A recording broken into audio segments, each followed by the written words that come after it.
In just a moment, Autolite presents Suspense with Claude Rains and Vincent Price. More coffee, Arlo? I believe not, Hap. And I want to thank you and Mary for a marvelous meal. A delightful, delicious, lovely dinner. You're more than welcome, Harlow. Uh-oh, here comes Mary with that who's going to wash the dishes look in her eye. You better start talking about Autolite resistor spark plugs and fast. Yes, of course, Hap. Autolite resistor spark plugs. As I was saying, right now, by Cornelius is the time when all good men who know good things will come to the aid of their cars with a set of brand new wide-gap Autolite resistor spark plugs. Why, with their wide spark gap, those Autolite resistor spark plugs do things for a car your old narrow-gap spark plugs just can't match. Why, they're marvelous. They're magnificent. By Cornelius, they're matchless. You're sparking, Harlow, but let's switch to suspense.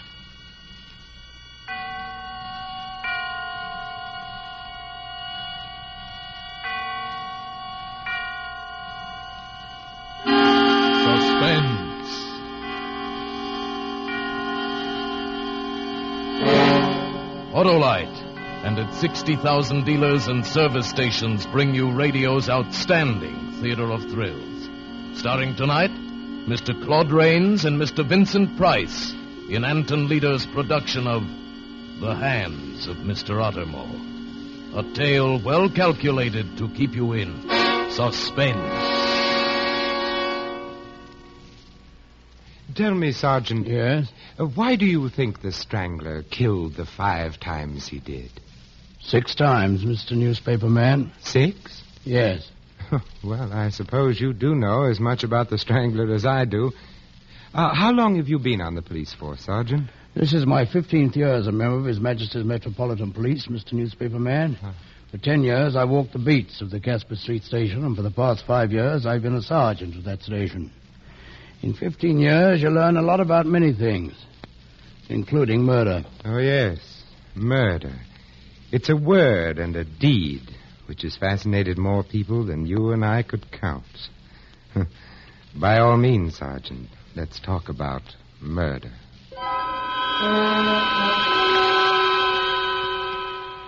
You'd think there'd be little murder in such a district, wouldn't you, Mr. Newspaper Man?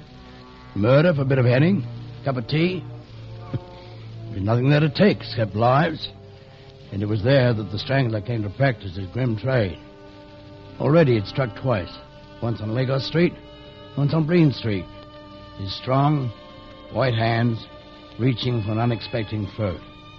Then it vanished into the darkness, leaving behind something that once had been a living, breathing human. What was his gain? Perhaps no more than the satisfaction of a job well done. Perhaps he felt he'd done some poor devil a favor, that a sympathetic force led him to his victims the same as a cyclone picks one corner and misses another. I was thinking about that the night I first met you, Mr. Newspaper Man. I was walking down Malin End when I saw you, standing in the shadows. Good evening, officer. Stand where you are. Who are you? From the Daily Herald, officer. Oh, newspaper man, eh? Yes. What you doing here? Looking for a story. Are you expecting to catch the Strangler, officer? What would you know about the Strangler, Mr. Newspaper Man? Only that he likes your district and that you have no idea who he is. That's right. He could be anybody who's about in this district at night. Perhaps even a newspaper man. Oh, you suspect that I might be making my news before I write it? And I shall keep that in mind for dull days. Good night, sir. All right.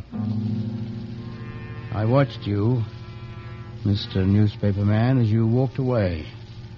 Watched and thought of the force that moved the Strangler. About the same time, that force, whatever it was, brought the Strangler to Mr. Wybrow, an honest worker whom I've seen so many times I can tell you nearly exactly how he spent his last few minutes on Earth.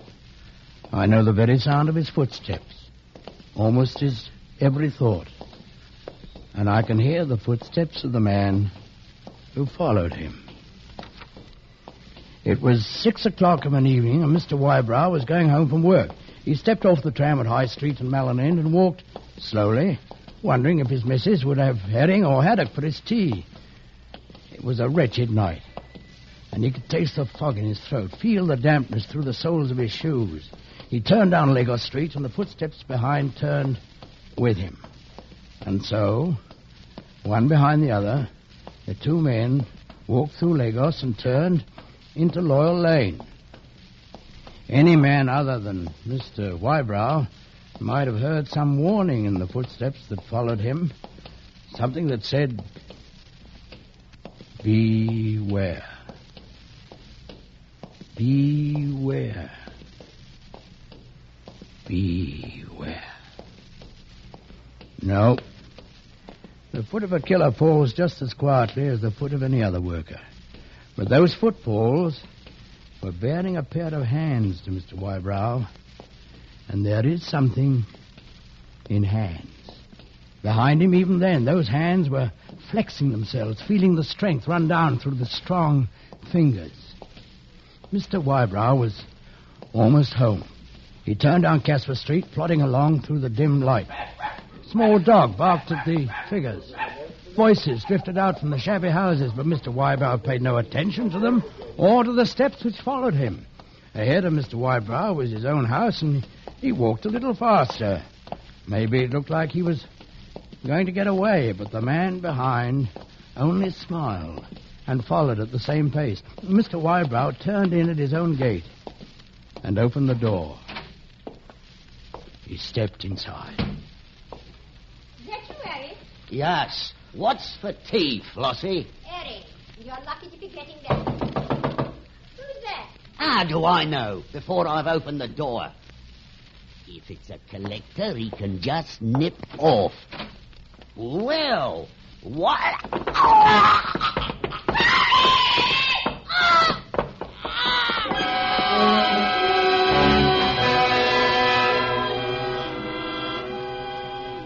And that is how Mr. and Mrs. Wybrow became the third and fourth, but not the last victims of the strangling horror.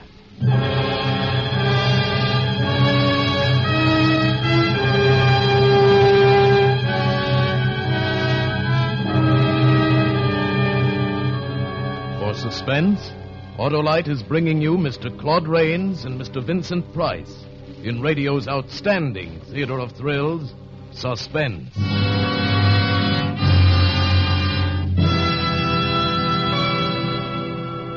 Say, Hap, let me tell you about a foolish fellow who got the outside of his car all dolled up with doodads, trinkets, foxtails, and whatnots. All right. And then by Cornelius, he comes chug-a-lugging up the avenue with misfiring spark plugs and his engine sounding like a stuttering teapot. Hey, friend, I yelled at him, why don't you switch to a set of those smooth-firing Autolite resistor spark plugs and make that bus of yours sound as fancy as it looks? And what did he answer? This guy said to me, plugs is plugs. Well, Autolite resistor spark plugs, I corrected him, are different. They've got a 10,000-ohm resistor, ignition engineered right into the spark plug that permits the Autolite resistor spark plug to maintain a much wider spark gap setting. This extra wide gap, friend, lets your car idle smoother, gives you better luck with lean gas mixtures, actually saves gas. What's more, Autolite resistor spark plugs cut down spark plug interference with radio and television reception. Pipe that. That's telling him. Wow, he says. Can you back up all that sales talk? Ah, listen, pal, I told him. These are just a few fine and fancy facts. And what's more, those wide-gap Autolite resistor spark plugs are one of over 400 automotive, aviation, and marine products world famous for their Autolite-engineered dependability. Then what, Harlow? I'll tell you the rest after Suspense, Hap.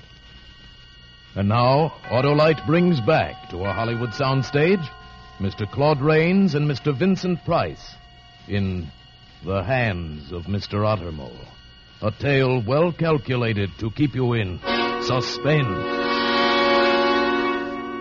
Sergeant, did you ever stop to wonder at the pranks of fate?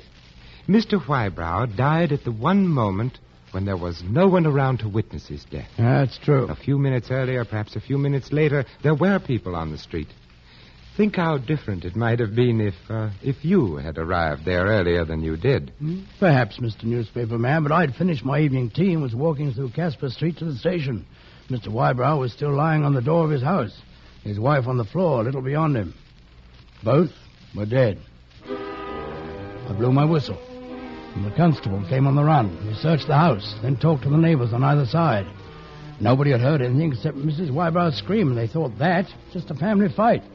There's no sign of anything but brutal murder. While we waited for the ambulance, I suddenly remembered something.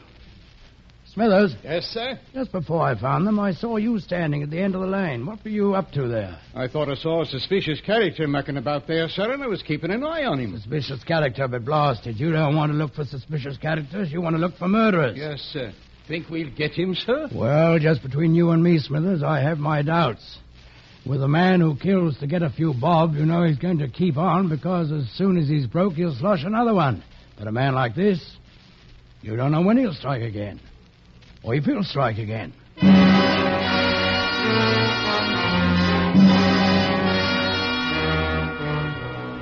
Back at the station, the newspaper men were waiting for the story, having scented it the way dogs will smell out the fresh track of a fox. There was one newspaper man, tall, with shoulders and arms that looked more like a coal heaver than a journalist, who kept asking about clues as though he wanted to solve the case himself. That was you, Mr. Newspaper Man, or maybe you just wanted to find out how much we knew. After the newspaper men left, I was in my office, finishing up my report, when there was a knock on the door. Who's there? Do you mind if I come in, Sergeant? Oh, it's you. Yes, I thought of a few more questions I'd like to ask you. Oh, it seems to me you are around all the time. So? Yes. And now you want to ask more questions. I'm afraid we can't give out any more information than you already have. Half a minute, Sergeant. All the papers are going to do a regular story on the strangling monster. I thought I'd like to do something different, more of a mood piece. Now, you look like an intelligent man, Sergeant. Thanks. I thought you might help. Well, maybe I can, maybe I can't. What do you want to know? What sort of a man do you think the killer is? You really think he's a monster who can slip through the night without being seen? No, I think he's probably a very ordinary man. Everyone, even our own constables, is looking for a monster instead of the man standing next to them. No, this man can move about and no one sees him because he's an ordinary man, and it's ordinary for him to be around. He might be a bootblack, the man who makes deliveries, or even a policeman. Or a journalist. Why do you say that? I don't think I meant anything personal, Mr. Newspaper Man. I meant that he is merely someone you look at and never think that maybe he might strangle someone. Well, your theory is very interesting, Sergeant. And do you also think that you'll catch him? Well, if he's caught, short of actually catching him in the act, it'll be because of only one thing. Oh, and that is? Curiosity. Curiosity? Yes. He'll be nabbed if his curiosity is too great. If he wonders how near others are to him. If he has to ask questions and then returns to ask still more questions.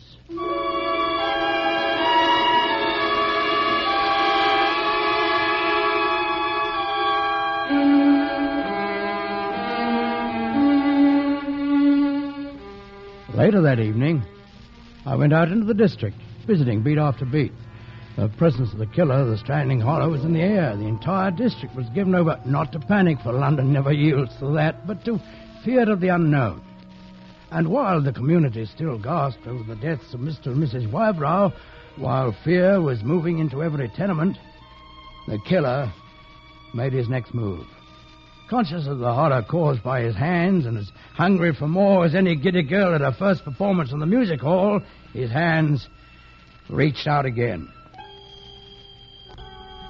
Well, I was cutting through Clemming Street when I saw you again, Mr. Newspaper Man. You slipped along the street, peering into alleys. Even then I had a hunch to stop you, yet I felt I had no real reason to suspect you, so I walked on. Peterson and Joyner were patrolling Joningham Road. It was just 9:32 when I met Joyner near the middle of the street. I spoke to him and went on. At 9:33, I met Peterson coming back from the other end of the street. I answered his greeting and passed, intending to go to the end of the beat and cut over to Logan Passage. Then, during the few seconds that everyone's back was turned towards the spot where he stood, the killer struck again.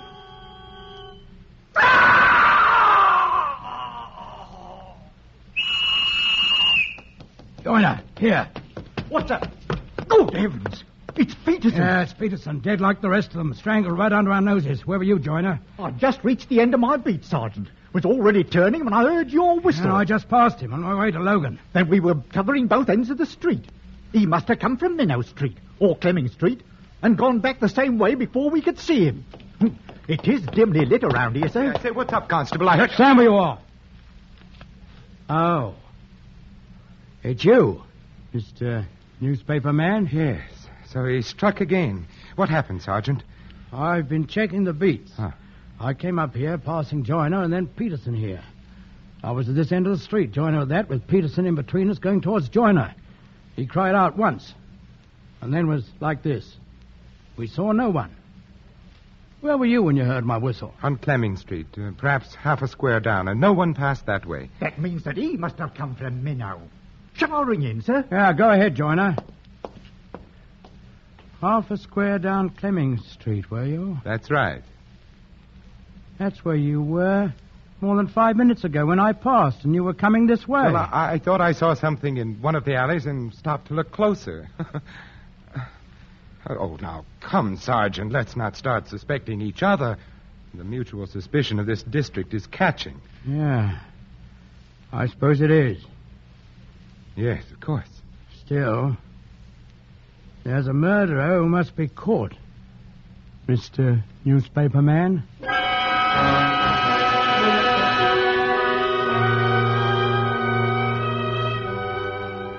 The following day, I was back on duty early. You know, the sight of a uniformed sergeant somehow gave the people a bit more confidence than that of the constables.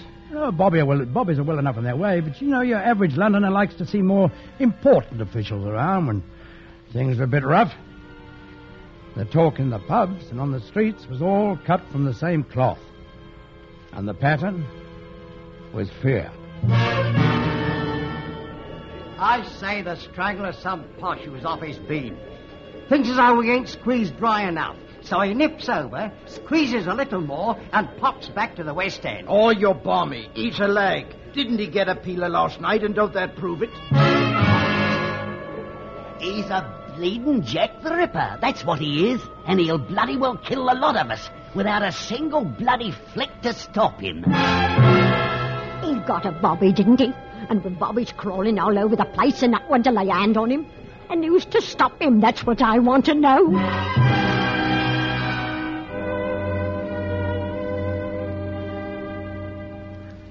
I walked the streets, dropping a bit of cheer here and there. 4 or 5 times I saw you again, Mr. Newspaper Man. Your dark face twisted with emotion as you listened to the talk. This, too, was queer, for you were the only newspaper man I saw in the whole district. By 9 o'clock, I was in Richards Lane, a narrow street, partly a stall market and partly cheap homes. On one side was the shattered wall of the railway yard. The wall of the railway yard put a shadow over the street so that even a garbage can looked like a man crouching.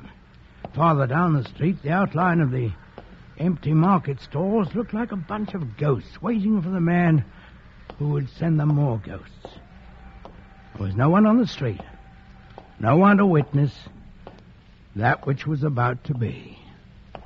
Then, suddenly, in the time between one footfall and another, the wall of silence was broken. Help! He's here!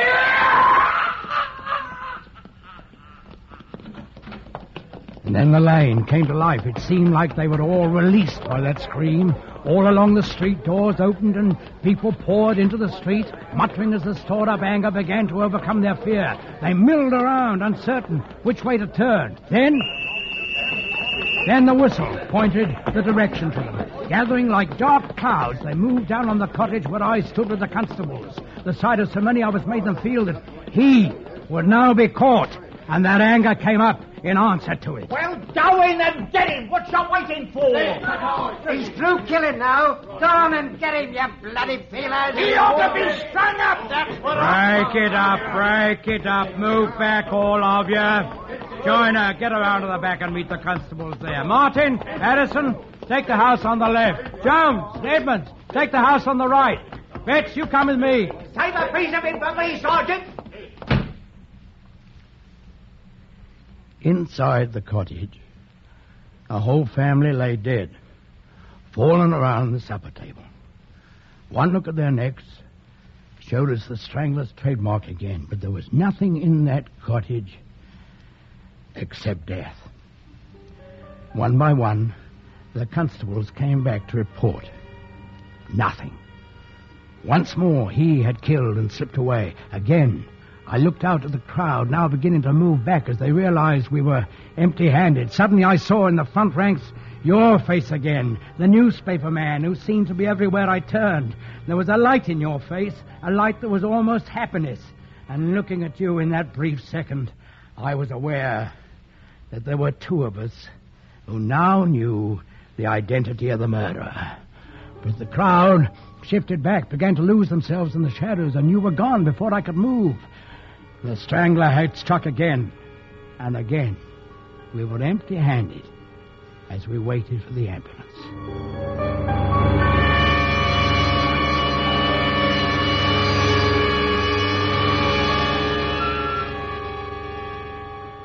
You may have been empty-handed, Sergeant, but I'm sure there were enough thoughts in your head to make up for the lack of something to put your hands on. Dark thoughts, perhaps. Yes, I did think, Mr. Newspaper Man. I tried to imagine what you were doing during the next hour. I thought perhaps that you went to the nearest pub and sat alone at the bar, attended by a frightened barmaid. I think you dismissed the strangling horror from your mind and thought only of the glass of stout and the sandwich where even such men as you must rebuild their strength. I think you looked at the sandwich, noticing that it was skimpy, as bar sandwiches usually are. And you may have thought idly of the inventor of the sandwich, the Earl of Sandwich, then of George the Fourth, then of all the Georges, as any good Englishman might, and so to that George who wondered how the apple got into the apple dumpling. It was while thinking of that, and how the ham got into the ham sandwich, that your mind came back to the people who had been murdered. Maybe it was then that you thought of the simplest fact of all, that the murderer could escape by either running away or by standing still. It was then, I think, that you got up from the bar without finishing your sandwich. It was perhaps 20 minutes later that you walked down the street and met the man you were looking for. Well, seen anything of the murderer, Sergeant? Oh, it's you again. Yes. No, nor is anybody else. And I doubt if they ever will. Oh, I don't know. He's already struck 5 times. I've been thinking about it, and I've got an idea. So? Yes. Came to me all of a sudden. And I felt that we'd all been blind. It's been staring us in the face. Oh? Has it now? Well, if you're so sure, why not give us the benefit of it? I'm going to. Yes, it seems quite simple now. But there's still one more point I don't quite understand. I mean the motive. Now, as man to man, tell me, Sergeant Ottermole, just why did you kill those inoffensive people? Well, to tell the truth, Mr.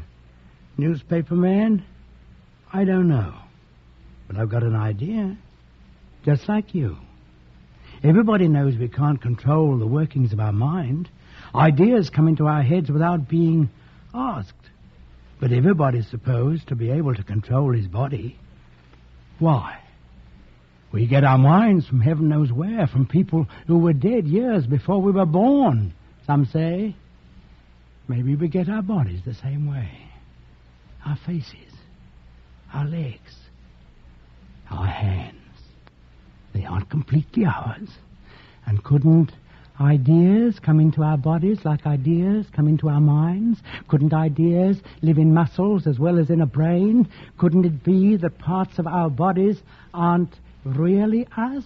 And couldn't ideas come into them all of a sudden like ideas come into my hand? You see, Mr. Newspaper Man? It was 6.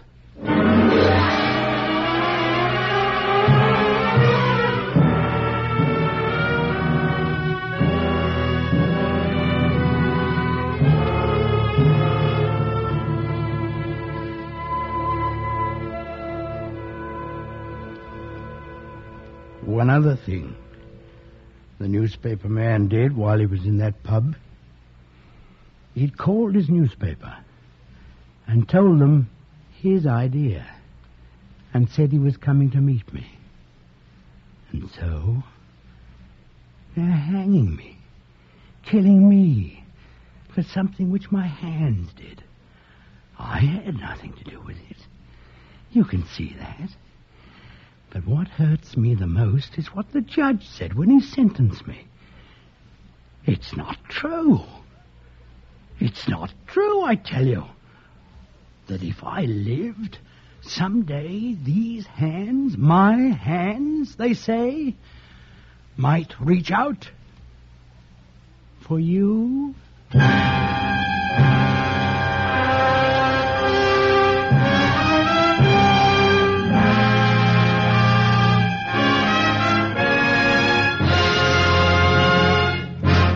Thank you, Claude Rains and Vincent Price, for a splendid performance.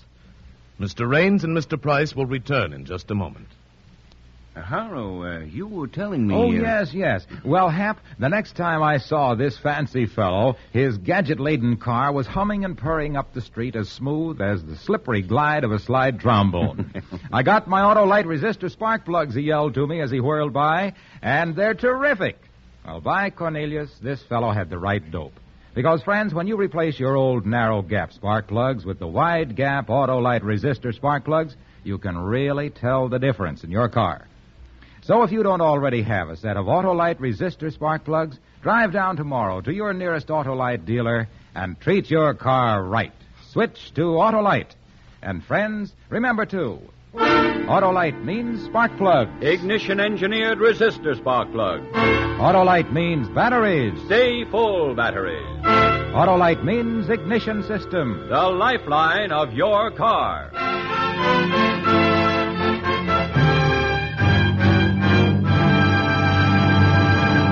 And now here again is Mr. Claude Rains.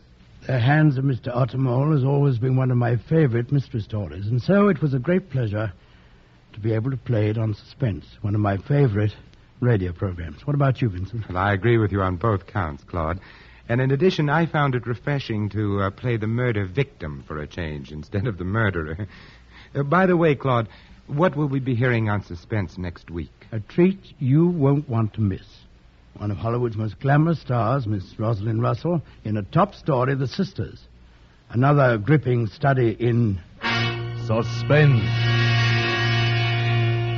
Claude Rains will soon be seen in the Paramount picture The Sin of Abby Hunt. Vincent Price can currently be seen with Lana Turner, Gene Kelly, and June Allison in Metro-Goldwyn-Mayer's Technicolor production, The Three Musketeers. Tonight's suspense play was the famous story by Thomas Burke, adapted for radio by Ken Crossan, with music composed by Lucien Morawek and conducted by Lud Gluskin. The entire production was under the direction of Anton M. Leader. In the coming weeks, Suspense will present such stars as James Cagney, Ronald Coleman, William Bendix, and others. Make it a point to listen each Thursday to Suspense, radio's outstanding theater of thrills. And next Thursday, same time, hear Rosalind Russell in The Sisters.